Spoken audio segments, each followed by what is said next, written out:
देवी गुण वाले देवता लोग ऐश्वर्य आदि को पाक करके मत में आ जाते हैं, तो वे अपने पतन को पाते हैं। और आसुर लोग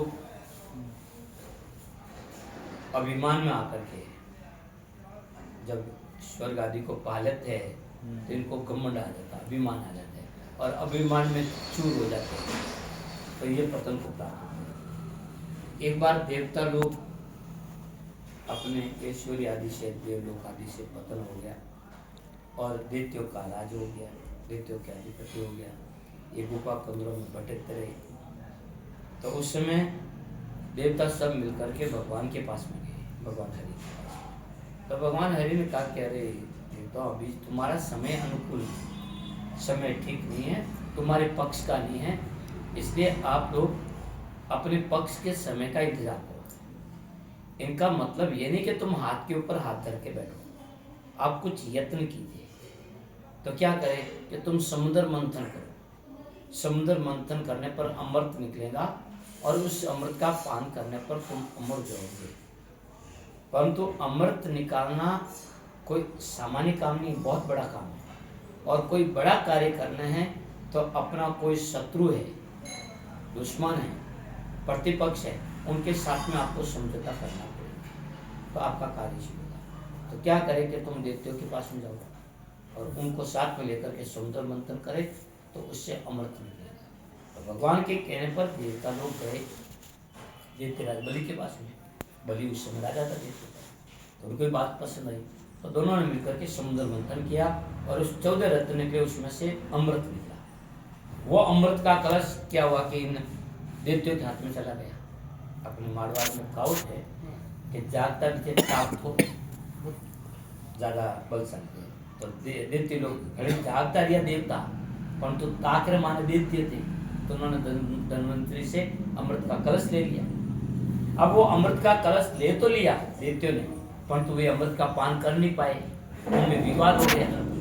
वो तो क्या पहले मैं पीऊंगा, वो कहते मैं पीऊंगा, और उस विवाद को लेकर के वे 12 दिन तक एक स्थान से दूसरे स्थान वो अमृत का कलश लेकर के घूमते रहे, पी नहीं पाए। तो 12 दिन फिरे, इसलिए 12 साल में अब वो 12 जगह, हरिद्वार, नासिक, उज्जैन और प्रयागराज, 4 जगह उस कलश से अमृत की बूंदें पड़ी। इसलिए कलश में से गिरी, इसलिए वो 4 जगह कुंभ हो गया।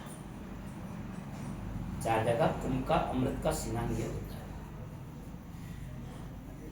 कलश की बूंदे पड़ी, बूंदे पड़ती, अमृत की बूंदे पड़ी। अब इसमें क्या हुआ, अब ये तो हो गया कुंभ की प्रसंग, ये तो आदि अनादिकाल से कुंभ हो रहा है। 4 जगह अमृत की बूंदे पड़ी, वहाँ 4 जगह ये हर 12 साल में 12 दिन वो गिरे, इसलिए 12 साल उसमें संज्ञा आ गई। 12 साल में एक जगह पूर्ण कुंभ आता है। अब बात है कि मनुष्य बोल की पुत्री है। मनुष्य क्या है, एक बोल की पुत्री है। कितनी भी सावधानी रखे, कितनी भी होशियारी करे, गलती होती और होती है, त्रुटियां होती है, पाप होता और होता है। और जब मनुष्य के द्वारा, प्राणी के द्वारा जब पाप होता है, तो उस पाप से ये पृथ्वी भार स्वरूप हो जाती है। पृथ्वी इस प्राणियों के पाप को सहन नहीं कर पाती है, तो वो भार स्वरूप होने के कारण फिर ये 3 साल में जो कुंभ होता है, 4 जगह अमृत की बूंदें पड़ी, हर 3 साल में कुंभ आता है, हर 3 साल। तो जो 3 साल में जब कुंभ होता है, तो ये भारत की भूमि हमारे ऋषियों की भूमि है, तपोभूमि है। यहाँ पर निरंतर संत महात्मा यति जति सती कथा कीर्तन प्रवचन आदि होते रहते हैं। तो ये 3 साल जब कुंभ होता है, तो उस कुंभ के अंदर सब संत महात्मा वहां पहुंचते हैं। और ये प्राणियों के जो पाप, जो अपने एक मन में सनातन धर्म के एक श्रद्धा है, आस्था है, हम देव नदी में स्नान करते तो वहां पर पाप हमारा डूब जाता है, पाप वहां पर खत्म हो जाता है, पाप नष्ट हो जाते हैं। वे देव नदी, वो पाप सब देव नदी में इकट्ठा होता है, गंगा नदी जो भी है। तो वहां इस कुंभ के समय जब संत महात्मा, ऋषि मुनि, यति जति सत्य आते हैं और वो स्नान करते हैं, तो वो स्नान करने पर वे सब पापों का नाश हो जाता है। हाँ, यही मैंने सुना। तो आप इकट्ठा के वो संत ले लेते, ऐसा नहीं, वो पाप जल करके सब खत्म हो जाते हैं। ओके। दूसरी बात, पृथ्वी भी अपने आप को पापों से रिलैक्स मानती है और देव नदियाँ भी पापों से क्योंकि संत महात्मा ऋषि मुनि जो है, तो ये 3 साल में जो कुंभ है। अब रही बात हरिद्वार और प्रयागराज, 6 साल से और अर्ध कुंभ भी आती है, केवल हरिद्वार और प्रयागराज में, नासिक और उज्जैन में नहीं होता है। उनके अलावा प्रयागराज की एक और विशेषता है, ये तो हरिद्वार में और प्रयागराज दोनों में 6 साल से अर्ध कुंभ भी होती है, परंतु प्रयागराज में हर साल माघ महीने कल्पवास होता है। माघ महीना आता ना, तो लोग वहां पर 1 महीना निवास करते हैं, वहीं पर रहते, तप तपस्या साधना भजन आदि करते हैं। और क्योंकि वहां कल्प वृक्ष है, कल्प वृक्ष के सानिध्य में तप तपस्या साधना की भी सार्थक सफल और पूर्ण होती है। तो प्रयागराज के अंदर ही कल्पवास होता है हर साल, उस जगह नहीं होता है। 4 जगह जो कुंभ लगता है, 3 जगह और वहां पर नहीं होता है, प्रयागराज एक चीज। अब 12 साल में जो पूर्ण कुंभ आता है, जब ऐसे 12 पूर्ण कुंभ प्रयागराज में हो जाते हैं, प्रयागराज की ओर, तो वो बारंबार 144, 12 × 12, तो 144 साल होता है। वो 144 साल का संयोग वो इस बार आया, इसलिए ये 144 साल का संयोग ये महाकुंभ कहलाया।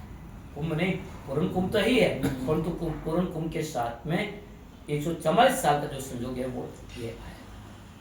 तो ये जो प्रयागराज है, अपने आप में एक अलग क्षेत्र है। वहाँ पर त्रिवेणी माँ का संगम है, त्रिवेणी की संगम, तो वहाँ पर जो लोग भी गए स्नान करने के लिए, वो सब भाग्यशाली। जो लोग जा रहे हैं वो भी भाग्यशाली है, और जो मानो किसी कारण से नहीं जा पाए, किसी कारण से नहीं जा पाए, आज क्या है, सोशल मीडिया का समय है, और सोशल मीडिया से पूरे विश्व के अंदर देखा जा रहा है प्रयागराज की जो छवि है, उनकी जो दिव्यता है, उनका जो एक स्वरूप है, आज सोशल मीडिया पर अपन उनको कानों से सुन भी रहे हैं और आंखों से देख भी रहे हैं।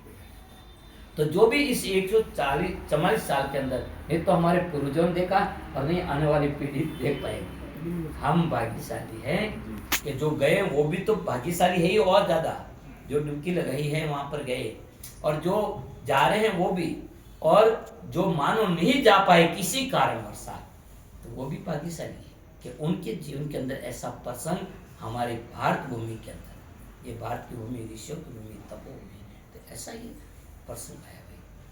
तो ये भारत, ये और आज वहाँ पर सब क्यों खंच रहे, करीब 60 करोड़ से 12 पब्लिक जा रही है, श्रद्धालु जा रहे हैं, सनातन धर्म अवलंबी जा रहे हैं, और मैया के वहाँ त्रिवेणी संगम में डुबकी लगा रहे हैं। वहाँ संतों का तेज है, संतों का नूर है, संतों की आभा है, संतों का प्रकाश है, सारे संत वहाँ इकट्ठे हुए हैं। आज नहीं है तो अभी उनकी चरण रज भी है, उनकी रज भी अपने मस्तक पर जीव के ऊपर है, उनका कल्याण। ये हमारे सनातन धर्म की श्रद्धा है, आस्था है, ये एक विश्वास है, ये और कहीं आपको नहीं मिलेगी। ये भी धरा पर सब पाश्चात्य, ये पाश्चात्य बुद्धि वाले लोग इस चीज को नहीं समझते। अरे अंदर तो घणे वे मोने परंतु बाहर में बेईमान बोलते भी हैं। यदि ऐसा होता, ऐसा नहीं होता तो चुप के जाकर के स्नान क्यों करते हो, और पब्लिक को कहते वहां कुछ नहीं है। तो ये आस्था ज्वार है, ऐसा प्रसंग बहुत